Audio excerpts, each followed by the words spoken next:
ఈరోజు జనగామ జిల్లా కొంతమేరకు బస్సులో నుండి యాదాద్రి జిల్లా అట్లాగే సూర్యాపేట జిల్లాలో ఎండిపోయినటువంటి పంటలు మా బృందం అంతా నాతో పాటు కలిసి పరిశీలించడం జరిగింది. చాలా చోట్ల రైతులు పాపం కన్నీరు మున్నీరై మమ్మల్ని ఎట్లయినా ఆదుకోవాలి, మేము పెట్టుబడి పెట్టి నష్టపోయినాం, బట్ ఖచ్చితంగా మీరు ప్రభుత్వాన్ని డిమాండ్ చేసి మాకు న్యాయం చేకూర్చాలని చెప్పి రైతులు కన్నీరు మున్నీరుగా విలపించినారు. చాలామంది రైతులు నాతో చెప్పింది ఏమంటే, చాలా గ్రామాలలో నీళ్లు ఇస్తామని అన్నారు కాబట్టి, మొదట ఇచ్చిండ్రు కాబట్టి మేము నమ్మి పంటలు వేసుకున్నాము, మొదలే ఇయ్యమని చెప్తే కనీసం వేయకుండా ఉండేవాళ్ళము, మాకు అనవసరంగా ఈ ప్రభుత్వం నష్టం చేకూర్చింది అని చెప్పి వాళ్ళు స్పష్టంగా నాతోనే స్వయంగా చెప్పడం జరిగింది. రెండవది ఏంటంటే, గత 10 సంవత్సరాలు 10లో 2-3 సంవత్సరాలు మినహాయిస్తే 7-8 సంవత్సరాలు వ్యవసాయ స్థిరీకరణ అనే ఒక అంశాన్ని కేంద్ర బిందువుగా పెట్టుకొని రైతు బాగుంటేనే రాజ్యం బాగుంటుంది అనేటువంటి ఒక మంచి ఉద్దేశంతో గత బీఆర్ఎస్ ప్రభుత్వం కొన్ని స్పష్టమైన విధానాలు తీసుకొని చర్యలు చేపట్టింది. అందులో మీరందరూ కూడా చూసినారు ప్రత్యక్షంగా. దాన్ని ఒకటి, రైతులకు నీరు సరఫరా చేయడం అనేక పద్ధతుల ద్వారా. రెండవది, రైతుకు పెట్టుబడి ఇవ్వడం సరి అయిన సమయంలో. రైతు బంధు అనేటువంటి కార్యక్రమాన్ని దేశంలోనే వినూత్న కార్యక్రమాన్ని మొట్టమొదటిసారి తీసుకొచ్చి టైం మీద అదునుకు వాళ్ళకు అందేటట్టుగా రైతు బంధు పెట్టుబడి సహాయం చేయడం.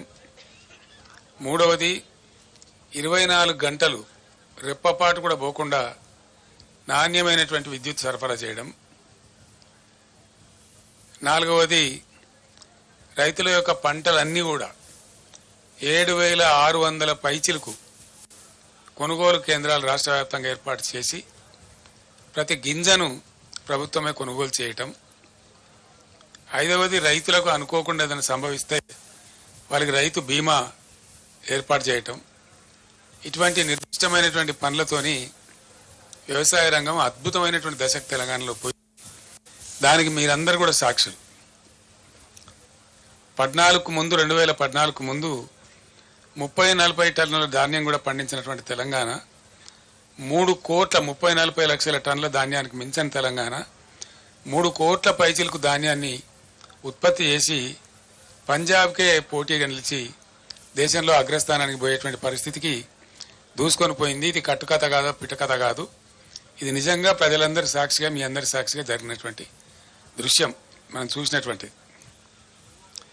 చాలా బరువైనటువంటి గుండెతో నేను మాట్లాడుతూ ఉన్నా, బాధ కలుగుతూ ఉంది. ఇంత షార్ట్ పీరియడ్లో వితిన్ 100 days 110 daysలో ఇంత దుర్భరమైన పరిస్థితి చూస్తామని మేము అనుకోలేదు. రైతులు ఇంత ఏడ్చేటువంటి పరిస్థితికి పోతారని కూడా అనుకోలేదు. మాకే సమాచారాన్ని బట్టి, అందినటువంటి సమాచారాన్ని బట్టి 100 రోజులలో 200 మంది రైతులు ఆత్మహత్యలు చేసుకున్నారు. కొందరు కరెంటు షాకులతోని, కొందరు ఆత్మహత్యలు వెరసి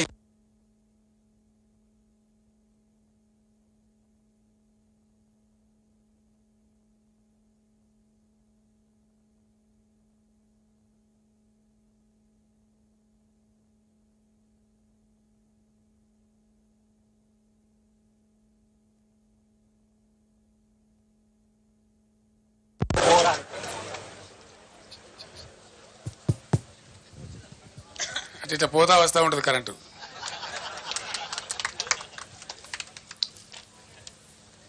ఇప్పుడు మనందరం ప్రత్యక్షంగా చూస్తూ ఉన్నాం. సో ఇట్లా 100 రోజుల పరిపాలనలో 200 మంది రైతులు ఆత్మహత్యలు. నేను కొద్దిగా బాధపడుకుంటూ మాట్లాడుతున్న ఆవేదనతో, ఎందుకంటే రైతులు మళ్ళీ ఆత్మహత్య చేసుకునే దుస్థితి ఈ రాష్ట్రంలో వస్తుందని చెప్పి మేము కళ్ళ కూడా అనుకోలే. ఎందుకంటే చాలా వరకు పనులు మేము చేసి పెట్టినాం, పటిష్టంగా చేసి పెట్టినాం. మరి ఎందుకు సంభవిస్తున్నట్టు ఈ ఆత్మహత్యలు? ఈ లక్షల ఎకరాల్లో పంటలు ఎండిపోతున్నట్టు? దయచేసి జర్నలిస్ట్ మిత్రులతో నేను ప్రార్థిస్తా ఉన్నా, మీరు కూడా ఆలోచన చేయాలి.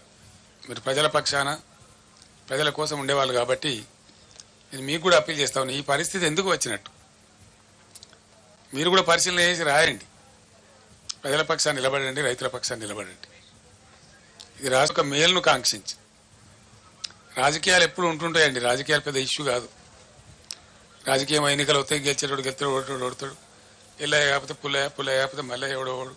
అది సాధారణంగా జరిగే విషయం, రొటీన్. దానికి పెద్ద ఇంపార్టెన్స్ లేదు. కానీ ఈ సామాజికమైనటువంటి పరిస్థితి తెలంగాణలో అద్భుతంగా మారి ఉన్నత శిఖరాగ్రాలకు చేరుకొని దేశంలోనే నంబర్ 1 స్థాయికి ధాన్యం ఉత్పత్తిలో ఎదిగిన రాష్ట్రం అనతి కాలంలో, ఇంత స్వల్ప కాలంలో ఎందుకు ఈ బాధకు గురి కావాలి? దీనికి కారణం ఏంటి? నంబర్ 1, అద్భుతమైనటువంటి ప్రపంచ దేశాలు, యుఎన్ఓ దేశంలో దాదాపు 15-16 రాష్ట్రాలు కొనియాడి వాళ్ళు అమలు చేసుకుంటున్న పథకం మిషన్ భగీరథ. ఎందుకు మంచినీళ్ళ కొరత రావాలా? చీఫ్ సెక్రటరీ గారి స్టేట్మెంట్లు ఏమో సోర్సెస్ అన్ని బరాబరే ఉన్నాయి, ఎవరు భయపడే అవసరం లేదు, మీరు అద్భుతంగా ఉండొచ్చని చెప్తా ఉన్నారు. అసలు హైదరాబాద్ సిటీలో ₹1 నల్లా కనెక్షన్ ఇచ్చి 20,000 లీటర్ల ఫ్రీ వాటర్ ఇచ్చి రాష్ట్ర వ్యాప్తంగా ప్రతి ఇంటిలో నల్లా పెట్టి, దీన్ని కూడా మీరు అందరు సాక్షి, జర్నలిస్ట్ మిత్రులు కూడా. దానిలో ఎందుకు లోపం వస్తుందంటే నాకు అర్థం కాదు. ఏం కారణం? మేము అసెంబ్లీలో ఛాలెంజ్ చేసినాం, నేను స్వయంగా యాజ్ ఎ చీఫ్ మినిస్టర్, ఈ టర్మ్ లోపల భగీరథ కంప్లీట్ చేయకపోతే వచ్చే ఎలక్షన్లో మా పార్టీ పోటీ కూడా చేయదు, మేము ఓట్లు కూడా అడగమని చెప్పి అంత ఛాలెంజ్గా చెప్పి తీసుకొని ఆ పథకాన్ని కంప్లీట్ చేసినాం.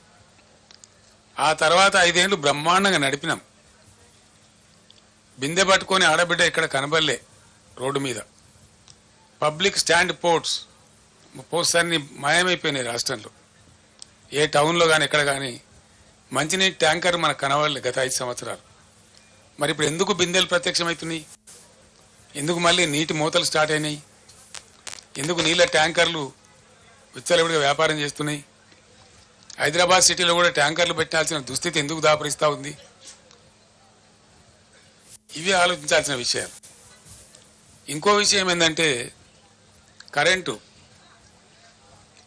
1.5 సంవత్సరంలో డిస్ప్రపోర్షనేట్గా చాలా దారుణంగా ఉన్నటువంటి విద్యుత్ రంగాన్ని సుమారు 35,000 కోట్లు ఖర్చు పెట్టి రకరకాల పద్ధతులన్నీ అవలంబించి సెంట్రల్ ఎలక్ట్రిసిటీ అథారిటీని కూడా సంప్రదించి మా మెదడంతా కరగదీసి అద్భుతమైనటువంటి కరెంటుగా మేము తీర్చిదిద్దినాం.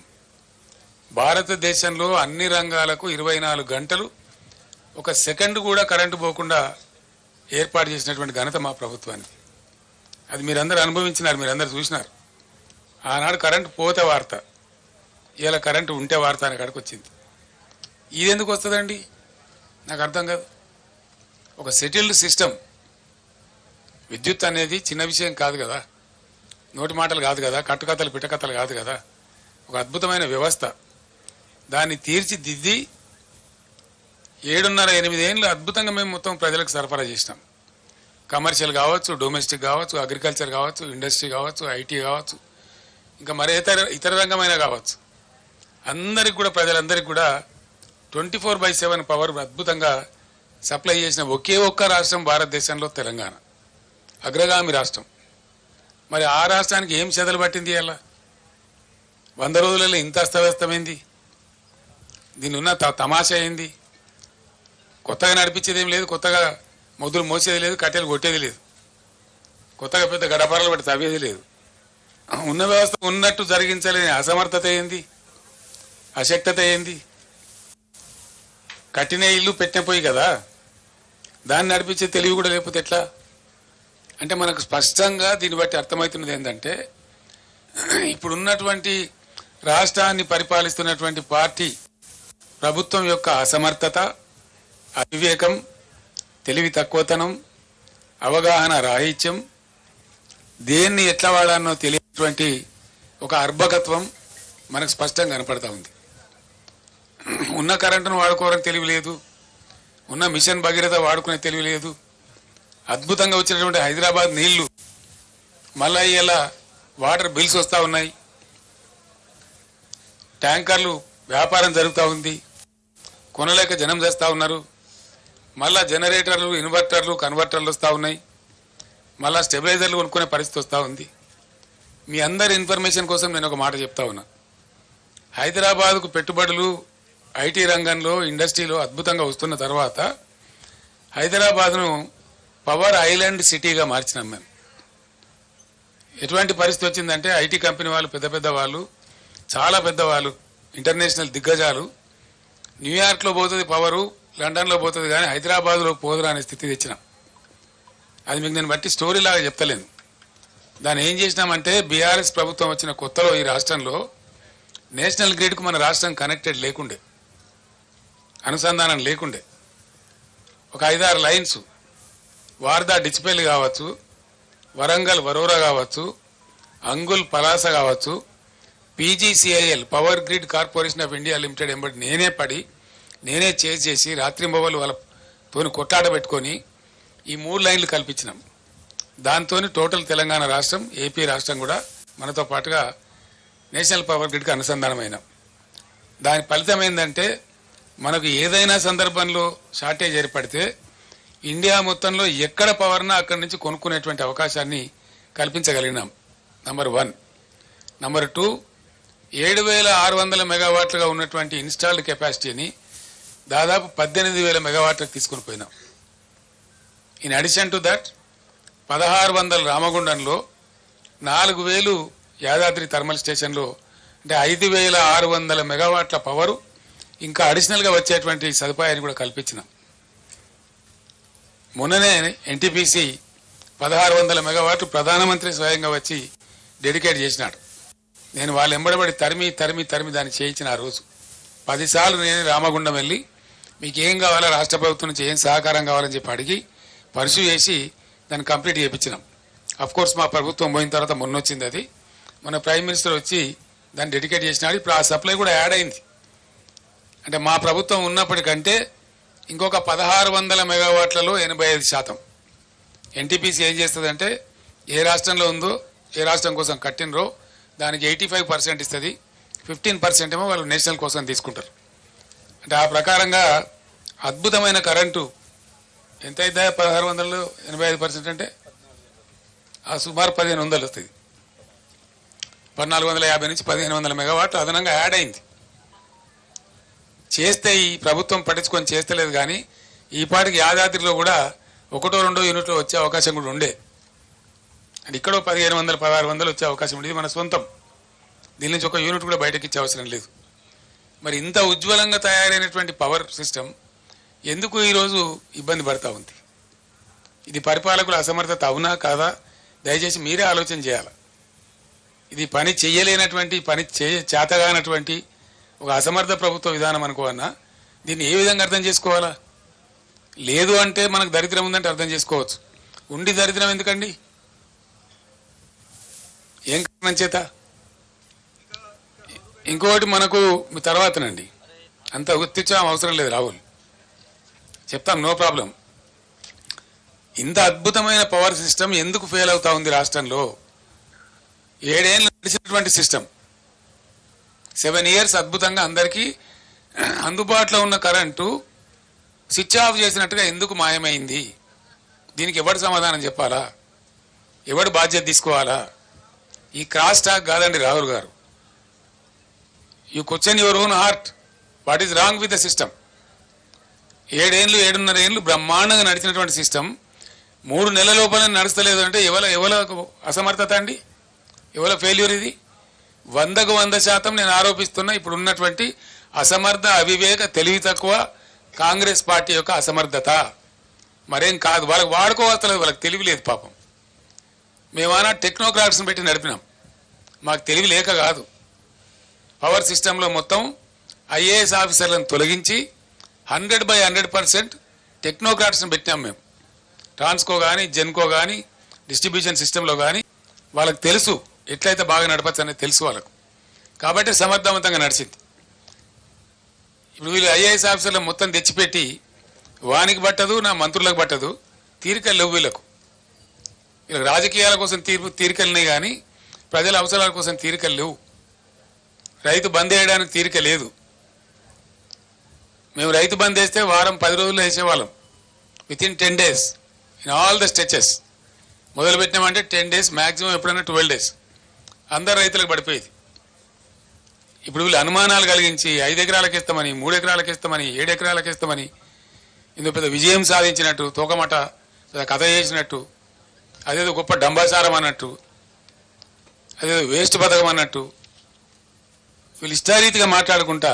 నేను మాట్లాడలేదండి, ఇది 4వ నెల కాబట్టి నా గొంతు తిప్పుతా ఉన్నా. ఎవడైనా కొత్తగా గెలిస్తే వాళ్ళకి టైం ఇస్తాం, 2 months 3 months 4 months టైం ఇస్తాం. వాళ్ళు కూడా సర్దుకోవాలా, అర్థం చేసుకోవాలా, అవగాహన చేసుకోవాలి.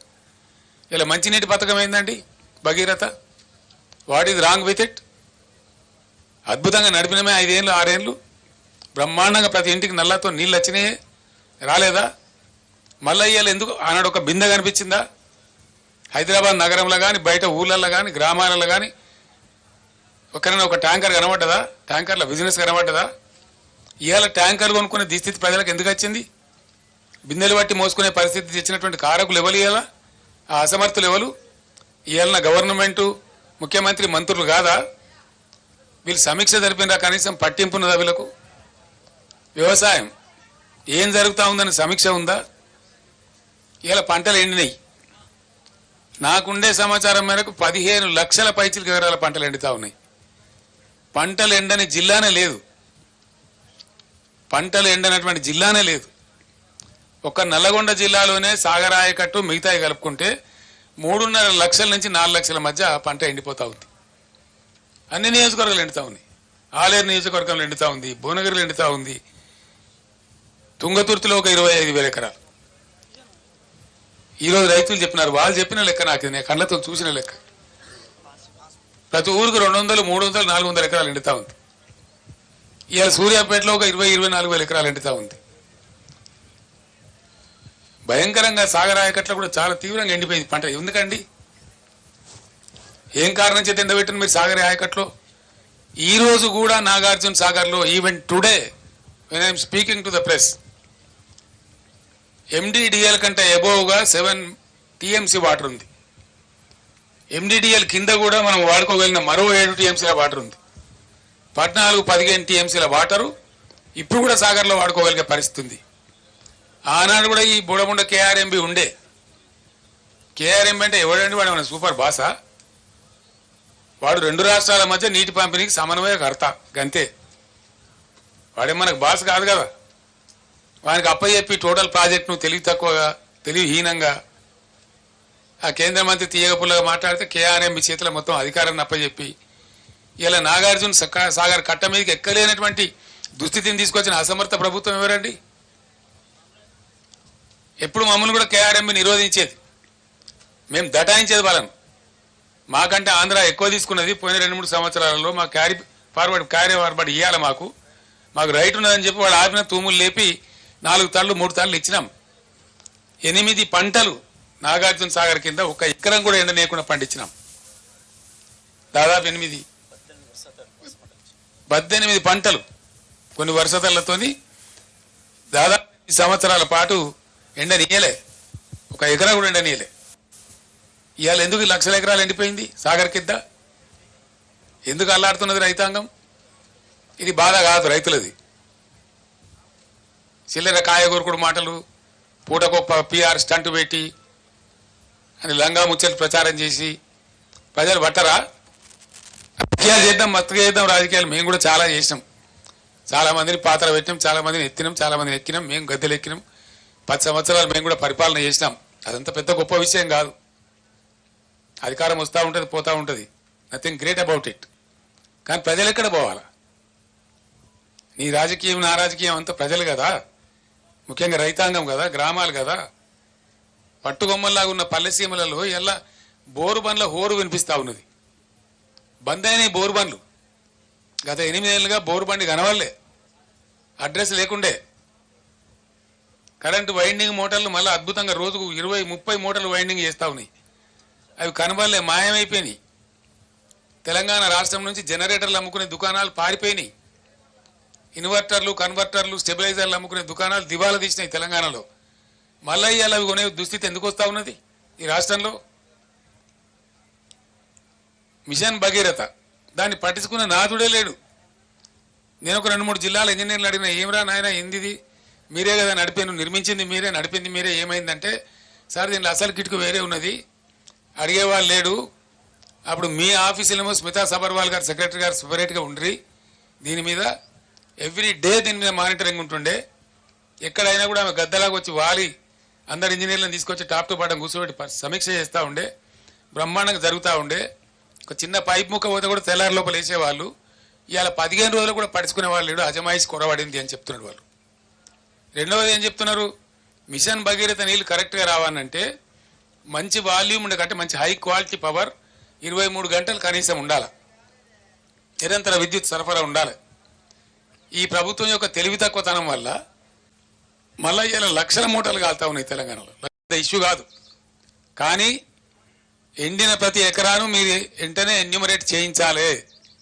మా బీఆర్ఎస్ దళాలు తిరుగుతున్నాయి, మేము ఎన్యూమరేట్ చేస్తూ ఉన్నాం. మా మంత్రులు, మా మాజీ మంత్రులు, ఎమ్మెల్యేలు, ఎంపీలు ఉన్నోళ్ళంతా మా ఎమ్మెల్సీలు తిరుగుతూ ఉన్నారు. ఖచ్చితంగా తీస్తాం, లెక్కలు పెడతాం, మిమ్మల్ని బజార్లకు ఈడిస్తాం, 100కు 100% మీ చేత కక్కిస్తాం. అది మీరు కట్టి తీరాలి, అది ప్రభుత్వ బాధ్యత.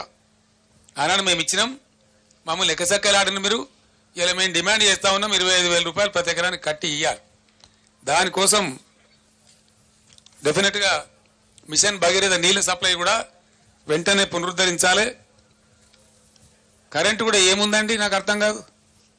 పెద్ద మగవాళ్ళకి అసెంబ్లీలో ఉపన్యాసాలు చెప్పినారు. కరెంటు అప్పులు చేసింది, కరెంటు అప్పులు చేస్తా. అది ఎవరి కోసం చేస్తుందండి? కరెంటు అప్పులు చెయ్యాలి, ఎందుకు చేయకూడదండి? నేను అడుగుతా ఉన్నా. రైతాంగం పంటల మీద పెడతారా? ఆయన నేను చెప్పిన అసెంబ్లీలో గంట సేపు చెప్పిన ఉపన్యాసంలో పీక్ అవర్స్ వచ్చినప్పుడు ఒక 2 నెలల పాటో 3 నెలల పాటో నెలకో 1,000-1,200-1,400 కోట్లు పెట్టి 1,400-1,200 కోట్లు కాదు ఇక్కడ ఇష్యూ, ఎన్ని కోట్లు అన్నది కాదు. ఎంత కరెంటు షార్టేజ్ ఉంటే అంత పర్చేజ్ చేయాలి, ఇవ్వాలి, సప్లై చేయాలి. మేము అదే పని చేసినాం. అందుకే ఆనాడు రెప్పపాటు కరెంటు పోలే. మేము ఇప్పటికప్పుడు సమీక్షలు చేసుకొని కొంతమేర పెంచిన తర్వాత అప్పటికి లోడ్ ఏర్పడుతుంది అన్నమాట. అనూహ్యమైన లోడ్ వస్తుంది. మా అప్పటికంటే ఇప్పుడు ఎక్కువ లోడ్ ఏం రాలే, అంతే 500-600 మెగావాట్లే వచ్చింది. మేమున్నప్పుడు పీక్ లోడ్ 14,900 పైచీలకు పోయింది. మొన్న పీక్ లోడ్ 15,600లకు పోయింది. అంటే దాని అర్థమైంది ఒక 600-700 మెగావాట్లు ఎక్కువైంది. అది మీరు కొంటలేరు. మీరు కూడా కొంత కొంటున్నారు, కానీ ఎంత అవసరమో రైతులకు, రాష్ట్ర ప్రజలకు అంత మీరు కొంటలేరు. కాబట్టి కరెంట్ వస్తలేదు. చాలామంది రైతులు నాతో చెప్పినారు, ఎందుకు కాలుతున్నాయి మోటార్లు? మొన్నటిదాకా 8 ఏళ్ళు కాలని మోటార్ ఎందుకు కాలుతుంది సార్? చాలాసార్లు వస్తున్నది పోతున్నది, వస్తున్నది పోతున్నది. రోజులో 5 సార్లు 6 సార్లు 7 సార్లు వస్తున్నది పోతున్నది. అక్కడక్కడ మా వాళ్ళు సభలు మాట్లాడుతుంటే పోతా ఉన్నది. ఇదే జగదీశ్వర్ రెడ్డి గారు సూర్యాపేట సభ నల్లగొండలో సభ మాట్లాడుతుంటే 5 సార్లు పోయింది. పోయినప్పుడల్లా బయట కింద కూర్చున్న వాళ్ళంతా జై కాంగ్రెస్ అంటారు. ఇది పరిస్థితి. అయినా మీకు సీమ కుట్టినట్లేదు, మీకు బాధ లేదు, ఇబ్బంది లేదు. ఈసారి బడగాడుపులు ఉంటాయని చెప్తున్నారు, భయంకరమైన గాడుపులు ఉంటాయని చెప్తున్నారు. అయినా పట్టించుకునే పరిస్థితి లేదు. కానీ మేము మాత్రం ఊరుకునే పరిస్థితి కాదు. ఎట్టి పరిస్థితులలో మీకు అసలు పట్టింపలేదు రైతులంటే. రైతు బంద్ చేయడానికి పెద్దగా హరిగోస పెట్టినారు వాళ్ళను. వస్తుందా రాదా ఒక భయంకరమైనటువంటి పరిస్థితి తెచ్చినారు. సాగునీరు ఇవ్వడంలో విఫలమైనారు, తాగునీరు ఇవ్వడంలో ఘోరంగా విఫలమవుతా ఉన్నారు. ఏం కారణం? ఇప్పటికైనా మేల్కోండి. మొన్నటిదాకా నీళ్ళు ఇవ్వాలి సార్, పేపర్లో మీరు ఉత్తరం రాగానే మొన్న తెలంగాణ దొంగలు ఇడిచినట్టు తెలంగాణ ఇడిచిన కాలువ అని చెప్తున్నారు. మొన్న ఇడిచినట్టు ఎందుకు నాకు అర్థం కదా. 15 రోజుల కింద ఇడిచి అయిపోవు కదా. చాలా పంటలు బతుకుతున్నాయి కదా. లాస్ట్ 2 తల్లు లేక కూడా ఎండిపోయిన పంటలున్నాయి కదా. ఇదేం వ్యవహారం నాకు అర్థం కాదు. నిజంగా హృదయంతో మనసుతోని ఒకనాడు ఉద్యమం చేసేటప్పుడు ఇదే సూర్యాపేట తుంగతుర్తి ఏరియాలలో కాలువలలో తిరుక్కుంటూ నేనే చెప్పిన, ఇది సమైక్య రాష్ట్రం ఉంటే మన మునిమన్మలు కూడా ఈ కాలువలలో నీళ్ళు రావని, తెలంగాణ వస్తేనే వస్తాయని చెప్పిన నేనే. వచ్చిన తర్వాత మేము ఎంత శ్రద్ధ పడ్డామో, ఎంత కష్టపడ్డామో ఏ విధంగా కాళేశ్వరం కట్టి ఇంటర్వ్యూన్ చేసి ఎస్ఆర్ఎస్పీని పైకే సరిపెట్టి ఎట్లా నీళ్ళు తెచ్చినామో అందరు మీరు చూసిన, మీరు సూర్యాపేట వాసులు మీ కళ్ళారా చూసిండ్రు ఎంత అద్భుతంగా నీళ్లు వచ్చినాయో, పంటలు ఎట్లా పండినాయో. చాలా చోట్ల మాకు జాలుగారుతున్నాయి సార్ పొలాలని మాట్లాడిన మాటలు కూడా మీరు కళ్ళతో చూసినారు. ఆ జాలుగారిన పొలాల జాలు మాయం చేసిన దొంగ ఎవడు, ఎలా అసమర్థుడు ఎవడు, దీనికి జవాబు చెప్పేవాడు ఎవడు? ఇవేం లేదు, అన్ని చిల్లర పుల్లర మాటలు, రాజకీయ మాటలు, పనికి మాలిన మాటలు. పాడిందే వాడరా పాస్వాన్ల దాసరైన పొద్దాక ఒకటే గోల. ఇదే కదా, ఇది తప్ప ఇంకేమైనా ఉందా ఇప్పుడు? అదే నేను చెప్తున్నా కదా. నేను ఎందుకంటున్నా అంటే ఇది వచ్చిన కరువు కానే కాదు, అసమర్థ కాంగ్రెస్ ప్రభుత్వం తెచ్చిన కరువు. ఇలా ఈ పంటలు ఎండడానికి కారణం మీరు, కరెంటు లో వోల్టేజ్ సప్లై చేయడానికి కారణం మీరు. మీకన్నా జస్ట్ బిఫోర్ 8-8.5 ఏళ్ళు మేము ఇచ్చినాం పవర్, అద్భుతంగా ఇచ్చినాం. మీరు ఇయ్యలేకపోతున్నారంటే మీరు అసమర్థులే కదా, మీరు శాతగాని వాళ్ళే కదా. ఈరోజు జనగామ జిల్లా కొంతమేరకు బస్సులో నుండి యాదాద్రి జిల్లా, అట్లాగే సూర్యాపేట జిల్లాలో ఎండిపోయినటువంటి పంటలు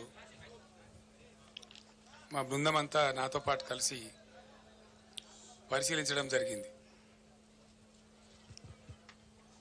చాలా చోట్ల రైతులు పాపం కన్నీరు మున్నీరై మమ్మల్ని ఎట్లయినా ఆదుకోవాలి, మేము పెట్టుబడి పెట్టి నష్టపోయినాం, బట్ ఖచ్చితంగా మీరు ప్రభుత్వాన్ని డిమాండ్ చేసి మాకు న్యాయం చేకూర్చాలని చెప్పి రైతులు కన్నీరు మున్నీరుగా విలపించినారు. చాలామంది రైతులు నాతో చెప్పింది ఏమంటే, చాలా గ్రామాలలో నీళ్లు ఇస్తామని అన్నారు కాబట్టి, మొదట ఇచ్చిండ్రు కాబట్టి మేము నమ్మి పంటలు వేసుకున్నాము. మొదలే ఇయ్యమని చెప్తే కనీసం వేయకుండా ఉండేవాళ్ళము. మాకు అనవసరంగా ఈ ప్రభుత్వం నష్టం చేకూర్చింది అని చెప్పి వాళ్ళు స్పష్టంగా నాతోనే స్వయంగా చెప్పడం జరిగింది. రెండవది ఏంటంటే, గత 10 సంవత్సరాలు, 10లో 2-3 సంవత్సరాలు మినహాయిస్తే 7-8 సంవత్సరాలు వ్యవసాయ స్థిరీకరణ అనే ఒక అంశాన్ని కేంద్ర బిందువుగా పెట్టుకొని రైతు బాగుంటేనే రాజ్యం బాగుంటుంది అనేటువంటి ఒక మంచి ఉద్దేశంతో గత బీఆర్ఎస్ ప్రభుత్వం కొన్ని స్పష్టమైన విధానాలు తీసుకొని చర్యలు చేపట్టింది. అందులో మీరందరూ కూడా చూసినారు ప్రత్యక్షంగా దాన్ని. ఒకటి, రైతులకు నీరు సరఫరా చేయడం అనేక పద్ధతుల ద్వారా. రెండవది, రైతుకు పెట్టుబడి ఇవ్వడం సరైన సమయంలో. రైతు బంధు అనేటువంటి కార్యక్రమాన్ని దేశంలోనే వినూత్న కార్యక్రమాన్ని మొట్టమొదటిసారి తీసుకొచ్చి టైం మీద అదునుకు వాళ్ళకు అందేటట్టుగా రైతు బంధు పెట్టుబడి సహాయం చేయడం. మూడవది, 24 గంటలు రెప్పపాటు కూడా పోకుండా నాణ్యమైనటువంటి విద్యుత్ సరఫరా చేయడం.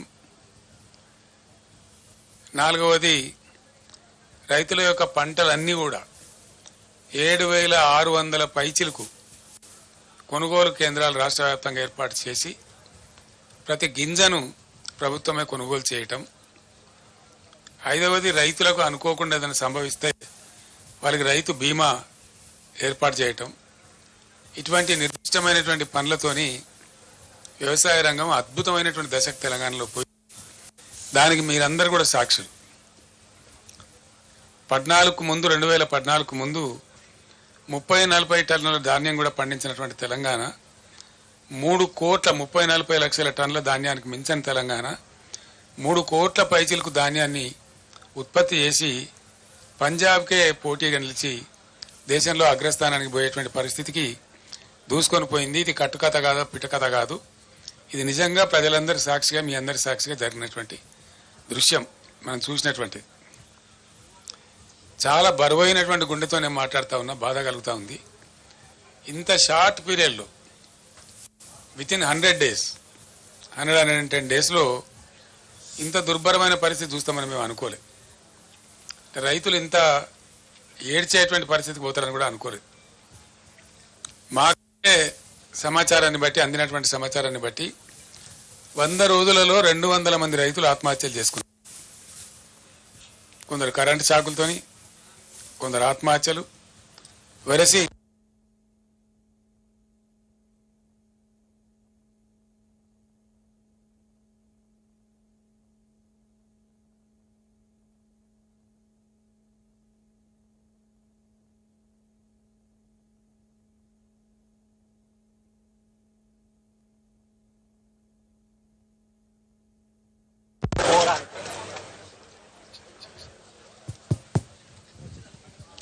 ఇట్లా పోతా వస్తూ ఉంటుంది కరెంటు.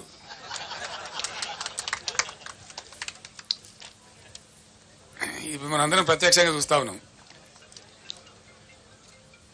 సో ఇట్లా 100 రోజుల పరిపాలనలో 200 మంది రైతులు ఆత్మహత్యలు. నేను కొద్దిగా బాధపడుకుంటూ మాట్లాడుతున్న ఆవేదనతో, ఎందుకంటే రైతులు మళ్ళా ఆత్మహత్య చేసుకునే దుస్థితి ఈ రాష్ట్రంలో వస్తుందని చెప్పి మేము కళ్ళలో కూడా అనుకోలే. ఎందుకంటే చాలా వరకు పనులు మేము చేసి పెట్టినాం, పటిష్టంగా చేసి పెట్టినాం. మరి ఎందుకు సంభవిస్తున్నట్టు ఈ ఆత్మహత్యలు? ఈ లక్షల ఎకరాల్లో పంటలు ఎందుకు పోతున్నట్టు? దయచేసి జర్నలిస్ట్ మిత్రులతో నేను ప్రార్థిస్తా ఉన్నా, మీరు కూడా ఆలోచన చేయాలి. మీరు ప్రజల పక్షాన, ప్రజల కోసం ఉండేవాళ్ళు కాబట్టి నేను మీకు కూడా అప్పీల్ చేస్తా ఉన్నా, ఈ పరిస్థితి ఎందుకు వచ్చినట్టు మీరు కూడా పరిశీలన చేసి రాయండి. ప్రజల పక్షాన్ని నిలబడండి, రైతుల పక్షాన్ని నిలబడండి. ఇది రాష్ట్ర మేలును కాంక్షించి. రాజకీయాలు ఎప్పుడు ఉంటుంటాయండి, రాజకీయాలు పెద్ద ఇష్యూ కాదు. రాజకీయం ఎన్నికలు వస్తాయి, గెలిచేటోడు గెలుతాడు, ఓడతాడు ఓడతాడు, ఎల్లయ్య కాకపోతే పుల్లయ్య, పుల్లయ్య కాకపోతే మల్లయ్య, ఎవడోడు. అది సాధారణంగా జరిగే విషయం, రొటీన్. దానికి పెద్ద ఇంపార్టెన్స్ లేదు. కానీ ఈ సామాజికమైనటువంటి పరిస్థితి తెలంగాణలో అద్భుతంగా మారి ఉన్నత శిఖరాగ్రాలకు చేరుకొని దేశంలోనే నంబర్ 1 స్థాయికి ధాన్యం ఉత్పత్తిలో ఎదిగిన రాష్ట్రం అనతి కాలంలో, ఇంత స్వల్ప కాలంలో ఎందుకు ఈ బాధకు గురి కావాలి? దీనికి కారణం ఏంటి? నంబర్ 1, అద్భుతమైనటువంటి ప్రపంచ దేశాలు, యుఎన్ఓ దేశంలో దాదాపు 15-16 రాష్ట్రాలు కొనియాడి వాళ్ళు అమలు చేసుకుంటున్న పథకం మిషన్ భగీరథ. ఎందుకు మంచినీళ్ళ కొరత రావాలా? చీఫ్ సెక్రటరీ గారి స్టేట్మెంట్లు ఏమో సోర్సెస్ అన్ని బరాబరే ఉన్నాయి, ఎవరు భయపడే అవసరం లేదు, మీరు అద్భుతంగా ఉండొచ్చని చెప్తా ఉన్నారు. అసలు హైదరాబాద్ సిటీలో ₹1 నల్లా కనెక్షన్ ఇచ్చి 20,000 లీటర్ల ఫ్రీ వాటర్ ఇచ్చి రాష్ట్ర వ్యాప్తంగా ప్రతి ఇంటిలో నల్లా పెట్టి, దీన్ని కూడా మీరు అందరు సాక్షి, జర్నలిస్ట్ మిత్రులు కూడా. దానిలో ఎందుకు లోపం వస్తుందంటే నాకు అర్థం కాదు. ఏం కారణం? మేము అసెంబ్లీలో ఛాలెంజ్ చేసినాం, నేను స్వయంగా యాజ్ ఎ చీఫ్ మినిస్టర్, ఈ టర్మ్ లోపల భగీరథ కంప్లీట్ చేయకపోతే వచ్చే ఎలక్షన్లో మా పార్టీ పోటీ కూడా చేయదు, మేము ఓట్లు కూడా అడగమని చెప్పి అంత ఛాలెంజ్గా చెప్పి తీసుకొని ఆ పథకాన్ని కంప్లీట్ చేసినాం. ఆ తర్వాత 5 ఏళ్ళు బ్రహ్మాండంగా నడిపినాం. బిందె పట్టుకొని ఆడబిడ్డ ఇక్కడ కనబడలే రోడ్డు మీద. పబ్లిక్ స్టాండ్ పోస్ట్స్ అన్ని మాయమైపోయినాయి రాష్ట్రంలో. ఏ టౌన్లో కానీ ఎక్కడ కానీ మంచినీటి ట్యాంకర్ మనకు కనబడలే గత 5 సంవత్సరాలు. మరి ఇప్పుడు ఎందుకు బిందెలు ప్రత్యక్షమవుతున్నాయి? ఎందుకు మళ్ళీ నీటి మూతలు స్టార్ట్ అయినాయి? ఎందుకు నీళ్ళ ట్యాంకర్లు విచ్చలవిడిగా వ్యాపారం చేస్తున్నాయి? హైదరాబాద్ సిటీలో కూడా ట్యాంకర్లు పెట్టాల్సిన దుస్థితి ఎందుకు దాపరిస్తూ ఉంది? ఇవి ఆలోచించాల్సిన విషయాలు. ఇంకో విషయం ఏంటంటే కరెంటు 1.5 సంవత్సరంలో డిస్ప్రపోర్షనేట్గా చాలా దారుణంగా ఉన్నటువంటి విద్యుత్ రంగాన్ని సుమారు 35,000 కోట్లు ఖర్చు పెట్టి రకరకాల పద్ధతులన్నీ అవలంబించి సెంట్రల్ ఎలక్ట్రిసిటీ అథారిటీని కూడా సంప్రదించి మా మెదడంతా కరగదీసి అద్భుతమైనటువంటి కరెంటుగా మేము తీర్చిదిద్దినాం. భారతదేశంలో అన్ని రంగాలకు 24 గంటలు 1 సెకండ్ కూడా కరెంటు పోకుండా ఏర్పాటు చేసినటువంటి ఘనత మా ప్రభుత్వానికి. అది మీరందరూ అనుభవించినారు, మీరందరూ చూసినారు. ఆనాడు కరెంటు పోతే వార్త, ఇలా కరెంటు ఉంటే వార్త అనే కాడికి వచ్చింది. ఇది ఎందుకు వస్తుందండి నాకు అర్థం కాదు. ఒక సెటిల్డ్ సిస్టమ్. విద్యుత్ అనేది చిన్న విషయం కాదు కదా, నోటి మాటలు కాదు కదా, కట్టుకథలు పిట్టకథలు కాదు కదా. ఒక అద్భుతమైన వ్యవస్థ. దాన్ని తీర్చిదిద్ది 7.5-8 ఏళ్ళు అద్భుతంగా మేము మొత్తం ప్రజలకు సరఫరా చేసినాం. కమర్షియల్ కావచ్చు, డొమెస్టిక్ కావచ్చు, అగ్రికల్చర్ కావచ్చు, ఇండస్ట్రీ కావచ్చు, ఐటీ కావచ్చు, ఇంకా మరే ఇతర రంగమైనా కావచ్చు. అందరికి కూడా ప్రజలందరికీ కూడా 24/7 పవర్ అద్భుతంగా సప్లై చేసిన ఒకే ఒక్క రాష్ట్రం భారతదేశంలో తెలంగాణ, అగ్రగామి రాష్ట్రం. మరి ఆ రాష్ట్రానికి ఏం చెదలు పట్టింది? అలా 100 రోజులలో ఇంత అస్తవ్యస్తమైంది. దీని ఉన్న తమాషా ఏంది? కొత్తగా నడిపించేది ఏం లేదు, కొత్తగా మొదలు మోసేది లేదు, కట్టెలు కొట్టేది లేదు, కొత్తగా పెద్ద గడపరలు పట్టి తవ్వేది లేదు. ఉన్న వ్యవస్థ ఉన్నట్టు జరిగించలేని అసమర్థత ఏంది? అశక్తత ఏంది? కట్టిన ఇల్లు పెట్టిన పోయి కదా, దాన్ని నడిపించే తెలివి కూడా లేకపోతే ఎట్లా? అంటే మనకు స్పష్టంగా దీన్ని బట్టి అర్థమవుతున్నది ఏంటంటే, ఇప్పుడున్నటువంటి రాష్ట్రాన్ని పరిపాలిస్తున్నటువంటి పార్టీ ప్రభుత్వం యొక్క అసమర్థత, అవివేకం, తెలివి తక్కువతనం, అవగాహన రాహిత్యం, దేన్ని ఎట్లా వాడానో తెలియనటువంటి ఒక అర్భకత్వం మనకు స్పష్టంగా కనపడతా ఉంది. ఉన్న కరెంటును వాడుకోవడానికి తెలివి లేదు, ఉన్న మిషన్ భగీరథ వాడుకునే తెలివి లేదు. అద్భుతంగా వచ్చినటువంటి హైదరాబాద్ నీళ్లు మళ్ళా ఇలా వాటర్ బిల్స్ వస్తూ ఉన్నాయి, ట్యాంకర్లు వ్యాపారం జరుగుతూ ఉంది, కొనలేక జనం చేస్తూ ఉన్నారు. మళ్ళా జనరేటర్లు, ఇన్వర్టర్లు, కన్వర్టర్లు వస్తూ ఉన్నాయి, మళ్ళా స్టెబిలైజర్లు కొనుక్కునే పరిస్థితి వస్తూ ఉంది. మీ అందరి ఇన్ఫర్మేషన్ కోసం నేను ఒక మాట చెప్తా ఉన్నా. హైదరాబాద్కు పెట్టుబడులు ఐటీ రంగంలో, ఇండస్ట్రీలో అద్భుతంగా వస్తున్న తర్వాత హైదరాబాద్ను పవర్ ఐలాండ్ సిటీగా మార్చినాం మేము. ఎటువంటి పరిస్థితి వచ్చిందంటే, ఐటీ కంపెనీ వాళ్ళు, పెద్ద పెద్ద వాళ్ళు, చాలా పెద్దవాళ్ళు, ఇంటర్నేషనల్ దిగ్గజాలు, న్యూయార్క్లో పోతుంది పవరు, లండన్లో పోతుంది, కానీ హైదరాబాద్లో పోదురా అనే స్థితి తెచ్చినాం. అది మీకు నేను బట్టి స్టోరీ లాగా చెప్తలేను. దాన్ని ఏం చేసినామంటే, బీఆర్ఎస్ ప్రభుత్వం వచ్చిన కొత్తలో ఈ రాష్ట్రంలో నేషనల్ గ్రిడ్కు మన రాష్ట్రం కనెక్టెడ్ లేకుండే, అనుసంధానం లేకుండే. ఒక 5-6 లైన్స్, వార్దా డిచ్పల్లి కావచ్చు, వరంగల్ వరోరా కావచ్చు, అంగుల్ పలాస కావచ్చు, PGCIL power grid corporation of India limited ఎంబడి నేనే పడి, నేనే చేసి రాత్రింబవళ్ళు వాళ్ళతోని కొట్లాట పెట్టుకొని ఈ 3 లైన్లు కల్పించినాం. దాంతో టోటల్ తెలంగాణ రాష్ట్రం, ఏపీ రాష్ట్రం కూడా మనతో పాటుగా నేషనల్ పవర్ గ్రిడ్కి అనుసంధానమైనాం. దాని ఫలితం ఏంటంటే, మనకు ఏదైనా సందర్భంలో షార్టేజ్ ఏర్పడితే ఇండియా మొత్తంలో ఎక్కడ పవర్నా అక్కడి నుంచి కొనుక్కునేటువంటి అవకాశాన్ని కల్పించగలిగినాం. నంబర్ 1. నంబర్ 2, 7,600 మెగావాట్లుగా ఉన్నటువంటి ఇన్స్టాల్డ్ కెపాసిటీని దాదాపు 18,000 మెగావాట్లకు తీసుకుని పోయినాం. In addition to that, 1,600 రామగుండంలో, 4,000 Yadadri thermal స్టేషన్లో, అంటే 5,600 మెగావాట్ల పవరు ఇంకా అడిషనల్గా వచ్చేటువంటి సదుపాయాన్ని కూడా కల్పించినాం. మొన్ననే ఎన్టీపీసీ 1,600 మెగావాట్లు ప్రధానమంత్రి స్వయంగా వచ్చి డెడికేట్ చేసినాడు. నేను వాళ్ళు ఎంబడబడి తరిమి దాన్ని చేయించిన ఆ రోజు 10 సార్లు నేను రామగుండం వెళ్ళి, మీకు ఏం కావాలా, రాష్ట్ర ప్రభుత్వం నుంచి ఏం సహకారం కావాలని చెప్పి అడిగి పర్సూ చేసి దాన్ని కంప్లీట్ చేయించినాం. కోర్స్ మా ప్రభుత్వం పోయిన తర్వాత మొన్న వచ్చింది అది. మన ప్రైమ్ మినిస్టర్ వచ్చి దాన్ని డెడికేట్ చేసినాడు. ఇప్పుడు ఆ సప్లై కూడా యాడ్ అయింది. అంటే మా ప్రభుత్వం ఉన్నప్పటికంటే ఇంకొక 1,600 మెగావాట్లలో 85%. ఎన్టీపీసీ ఏం చేస్తుందంటే, ఏ రాష్ట్రంలో ఉందో, ఏ రాష్ట్రం కోసం కట్టినరో దానికి 85% ఇస్తుంది, 15% ఏమో వాళ్ళు నేషనల్ కోసం తీసుకుంటారు. అంటే ఆ ప్రకారంగా అద్భుతమైన కరెంటు ఎంత అయితే 1,600లో 85% అంటే ఆ సుమారు 1,500 వస్తుంది. 1,450 నుంచి 1,500 మెగావాట్లు అదనంగా యాడ్ అయింది.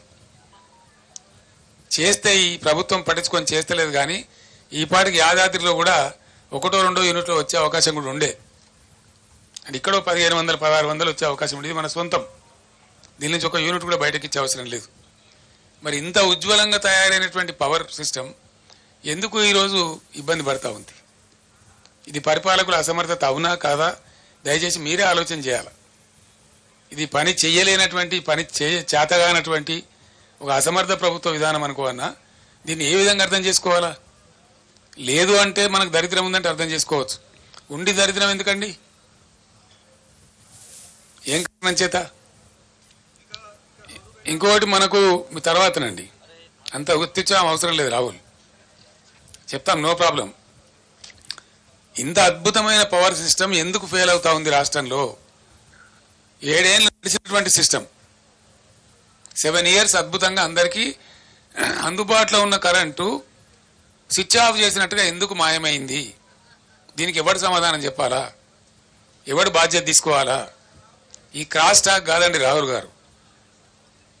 You question your own heart, what is wrong with the system? 7 ఏళ్ళు 7.5 ఏళ్ళు బ్రహ్మాండంగా నడిచినటువంటి సిస్టమ్ 3 నెలల లోపల నడుస్తలేదు అంటే ఎవల అసమర్థత అండి? ఎవల ఫెయిల్యూర్ ఇది? 100కు 100% నేను ఆరోపిస్తున్నా ఇప్పుడు ఉన్నటువంటి అసమర్థ, అవివేక, తెలివి తక్కువ కాంగ్రెస్ పార్టీ యొక్క అసమర్థత, మరేం కాదు. వాళ్ళకి వాడుకోవస్తలేదు, వాళ్ళకి తెలివి లేదు పాపం. మేమన్నా టెక్నోక్రాట్స్ని పెట్టి నడిపినాం, మాకు తెలివి లేక కాదు. పవర్ సిస్టంలో మొత్తం ఐఏఎస్ ఆఫీసర్లను తొలగించి 100% టెక్నోక్రాట్స్ని పెట్టినాం మేము. ట్రాన్స్కో కానీ, జెన్కో కానీ, డిస్ట్రిబ్యూషన్ సిస్టంలో కానీ వాళ్ళకి తెలుసు ఎట్లయితే బాగా నడపచ్చు అనేది తెలుసు వాళ్ళకు, కాబట్టి సమర్థవంతంగా నడిచింది. ఇప్పుడు వీళ్ళు ఐఏఎస్ ఆఫీసర్లు మొత్తం తెచ్చిపెట్టి వానికి పట్టదు, నా మంత్రులకు పట్టదు, తీరికలు లేవు వీళ్ళకు. వీళ్ళకి రాజకీయాల కోసం తీరికలున్నాయి కానీ ప్రజల అవసరాల కోసం తీరికలు లేవు. రైతు బంద్ వేయడానికి తీరిక లేదు. మేము రైతు బంద్ వేస్తే వారం 10 రోజుల్లో వేసేవాళ్ళం, within 10 days in all the stretches. మొదలు పెట్టినామంటే 10 days, మ్యాక్సిమం ఎప్పుడైనా 12 days అందరు రైతులకు పడిపోయేది. ఇప్పుడు వీళ్ళు అనుమానాలు కలిగించి 5 ఎకరాలకు ఇస్తామని, 3 ఎకరాలకు ఇస్తామని, 7 ఎకరాలకు ఇస్తామని ఇందులో పెద్ద విజయం సాధించినట్టు, తోకమట కథ చేసినట్టు, అదేదో గొప్ప డంబాసారం అన్నట్టు, అదేదో వేస్ట్ పథకం అన్నట్టు వీళ్ళు ఇష్టారీతిగా మాట్లాడుకుంటా. నేను మాట్లాడలేదండి, ఇది 4వ నెల కాబట్టి నా గొంతుప్తా ఉన్నా. ఎవడైనా కొత్తగా గెలిస్తే వాళ్ళకి టైం ఇస్తాం, 2 months 3 months 4 months టైం ఇస్తాం. వాళ్ళు కూడా సర్దుకోవాలా, అర్థం చేసుకోవాలా, అవగాహన చేసుకోవాలి. ఇలా మంచినీటి పథకం ఏందండి Bhagiratha? What is wrong with it? అద్భుతంగా నడిపినమే 5 ఏళ్ళు 6 ఏళ్ళు బ్రహ్మాండంగా ప్రతి ఇంటికి నల్లతో నీళ్ళు వచ్చినాయే, రాలేదా? మళ్ళీ ఇవాళ ఎందుకు ఆనాడు ఒక బిందె కనిపించిందా? హైదరాబాద్ నగరంలో కానీ, బయట ఊళ్ళల్లో కానీ, గ్రామాలలో కానీ ఒకరైనా ఒక ట్యాంకర్ కనబడ్డదా? ట్యాంకర్ల బిజినెస్ కనబడ్డదా? ఇవాళ ట్యాంకర్ కొనుక్కునే దుస్థితి ప్రజలకు ఎందుకు వచ్చింది? బిందెలు బట్టి మోసుకునే పరిస్థితి తెచ్చినటువంటి కారకులు ఎవరు? ఇవాళ ఆ అసమర్థులు ఎవరు? ఇవాళ గవర్నమెంటు, ముఖ్యమంత్రి, మంత్రులు కాదా? వీళ్ళు సమీక్ష జరిపినరా? కనీసం పట్టింపున్నదా వీళ్ళకు? వ్యవసాయం ఏం జరుగుతూ ఉందని సమీక్ష ఉందా? ఇవాళ పంటలు ఎండినాయి. నాకుండే సమాచారం మేరకు 15 లక్షల పైచిలకు ఎకరాల పంటలు ఎండుతా ఉన్నాయి. పంటలు ఎండని జిల్లానే లేదు, పంటలు ఎండనటువంటి జిల్లానే లేదు. ఒక నల్లగొండ జిల్లాలోనే సాగర్ ఆయకట్టు మిగతాయి కలుపుకుంటే 3.5 లక్షల నుంచి 4 లక్షల మధ్య పంట ఎండిపోతా ఉంది. అన్ని నియోజకవర్గాలు ఎండుతా ఉన్నాయి. ఆలేరు నియోజకవర్గంలో ఎండుతా ఉంది, భువనగిరిలో ఎండుతా ఉంది, తుంగతుర్తిలో ఒక 25,000 ఎకరాలు. ఈరోజు రైతులు చెప్పినారు, వాళ్ళు చెప్పిన లెక్క నాకు నేను కళ్ళతో చూసిన లెక్క. ప్రతి ఊరికి 200, 300, 400 ఎకరాలు ఎండుతా ఉంది. ఇవాళ సూర్యాపేటలో ఒక 20-24 ఎకరాలు ఎండుతా ఉంది. భయంకరంగా సాగర్ ఆయకట్లో కూడా చాలా తీవ్రంగా ఎండిపోయింది పంట. ఎందుకండి? ఏం కారణం చేత ఎండబెట్టిన మీరు సాగర్ ఆయకట్లో? ఈ రోజు కూడా నాగార్జున సాగర్లో even today when I'm speaking to the press, MDDL కంటే అబోవ్గా 7 TMC వాటర్ ఉంది. ఎండిడిఎల్ కింద కూడా మనం వాడుకోగలిగిన మరో 7 TMCల వాటర్ ఉంది. 14-15 TMCల వాటరు ఇప్పుడు కూడా సాగర్లో వాడుకోగలిగే పరిస్థితి ఉంది. ఆనాడు కూడా ఈ బుడముండ KRMB ఉండే. KRMB అంటే ఎవడండి? వాడు మన సూపర్ బాసా? వాడు 2 రాష్ట్రాల మధ్య నీటి పంపిణీకి సమన్వయకర్త గంతే. వాడే మనకు బాస్ కాదు కదా. వానికి అప్పచెప్పి టోటల్ ప్రాజెక్టును తెలివి తక్కువగా, తెలివిహీనంగా ఆ కేంద్ర మంత్రి తీయగపుల్లగా మాట్లాడితే KRMB చేతిలో మొత్తం అధికారాన్ని అప్పచెప్పి ఇలా నాగార్జున సాగర్ కట్ట మీదకి ఎక్కలేనటువంటి దుస్థితిని తీసుకొచ్చిన అసమర్థ ప్రభుత్వం ఎవరండి? ఎప్పుడు మమ్మల్ని కూడా KRMB నిరోధించేది, మేము దటాయించేది వాళ్ళను. మాకంటే ఆంధ్ర ఎక్కువ తీసుకున్నది పోయిన 2-3 సంవత్సరాలలో. మా క్యారీ ఫార్వర్డ్ ఇవ్వాలి, మాకు రైట్ ఉన్నదని చెప్పి వాళ్ళు ఆపిన తూములు లేపి 4 తళ్ళు 3 తళ్ళు ఇచ్చినాం. 8 పంటలు నాగార్జున సాగర్ కింద 1 ఎకరం కూడా ఎండనేయకుండా పండించినాం. దాదాపు 18 పంటలు కొన్ని వర్షతలతోని దాదాపు 8 సంవత్సరాల పాటు ఎండనీయలే, ఒక ఎకరా కూడా ఎండనీయలే. ఇవాళ ఎందుకు లక్షల ఎకరాలు ఎండిపోయింది సాగర్ కింద? ఎందుకు అల్లాడుతున్నది రైతాంగం? ఇది బాధ కాదు రైతులది. చిల్లర కాయగూరకుడు మాటలు, పూటకొప్ప పిఆర్ స్టంట్ పెట్టి అని లంగా ముచ్చలు ప్రచారం చేసి ప్రజలు పట్టరా? రాజకీయాలు చేద్దాం, మత్తుగా చేద్దాం రాజకీయాలు. మేము కూడా చాలా చేసినాం, చాలా మందిని పాత్ర పెట్టినాం, చాలా మందిని ఎత్తినాం, చాలా మందిని ఎక్కినాం, మేము గద్దెలు ఎక్కినాం. 10 సంవత్సరాలు మేము కూడా పరిపాలన చేసినాం. అదంతా పెద్ద గొప్ప విషయం కాదు. అధికారం వస్తూ ఉంటుంది, పోతూ ఉంటుంది, నథింగ్ గ్రేట్ అబౌట్ ఇట్. కానీ ప్రజలు ఎక్కడ పోవాలా? నీ రాజకీయం నా రాజకీయం అంతా ప్రజలు కదా, ముఖ్యంగా రైతాంగం కదా, గ్రామాలు కదా. పట్టుగొమ్మల్లాగా ఉన్న పల్లెసీమలలో ఎలా బోరు బండ్ల హోరు వినిపిస్తూ ఉన్నది. బంద్ అయినాయి బోరు బండ్లు. గత 8 ఏళ్ళుగా బోరు బండి కనవల్లే, అడ్రస్ లేకుండే. కరెంటు వైండింగ్ మోటార్లు మళ్ళీ అద్భుతంగా రోజుకు 20-30 మోటార్లు వైండింగ్ చేస్తూ ఉన్నాయి. అవి కనబడలే, మాయమైపోయినాయి. తెలంగాణ రాష్ట్రం నుంచి జనరేటర్లు అమ్ముకునే దుకాణాలు పారిపోయినాయి. ఇన్వర్టర్లు, కన్వర్టర్లు, స్టెబిలైజర్లు అమ్ముకునే దుకాణాలు దివాలా తీసినాయి తెలంగాణలో. మళ్ళీ ఇవాళ అవి కొనే దుస్థితి ఎందుకు వస్తూ ఉన్నది ఈ రాష్ట్రంలో? మిషన్ భగీరథ దాన్ని పట్టించుకున్న నాథుడే లేడు. నేను ఒక 2-3 జిల్లాల ఇంజనీర్లు అడిగిన, ఏమరా నాయన ఏంది, మీరే కదా నడిపాను, నిర్మించింది మీరే, నడిపింది మీరే, ఏమైందంటే సార్ దీనిలో అసలు కిటుకు వేరే ఉన్నది, అడిగేవాళ్ళు లేడు. అప్పుడు మీ ఆఫీసులేమో స్మితా సబర్వాల్ గారు సెక్రటరీ గారు సపరేట్గా ఉండ్రి, దీని మీద ఎవ్రీ డే దీని మీద మానిటరింగ్ ఉంటుండే. ఎక్కడైనా కూడా ఆమె గద్దలాగా వచ్చి వాలి అందరు ఇంజనీర్లను తీసుకొచ్చి టాప్ టు బాటం కూర్చోబెట్టి సమీక్ష చేస్తూ ఉండే. బ్రహ్మాండంగా జరుగుతూ ఉండే. ఒక చిన్న పైప్ ముక్క పోతే కూడా తెల్లారి లోపల వేసేవాళ్ళు. ఇవాళ 15 రోజులు కూడా పడుచుకునే వాళ్ళు లేడు, అజమాయిషి కొరబడింది అని చెప్తున్నాడు వాళ్ళు. రెండవది ఏం చెప్తున్నారు, మిషన్ భగీరథ నీళ్ళు కరెక్ట్గా రావాలంటే మంచి వాల్యూమ్ ఉండే కంటే మంచి హై క్వాలిటీ పవర్ 23 గంటలు కనీసం ఉండాలి, నిరంతర విద్యుత్ సరఫరా ఉండాలి. ఈ ప్రభుత్వం యొక్క తెలివి తక్కువతనం వల్ల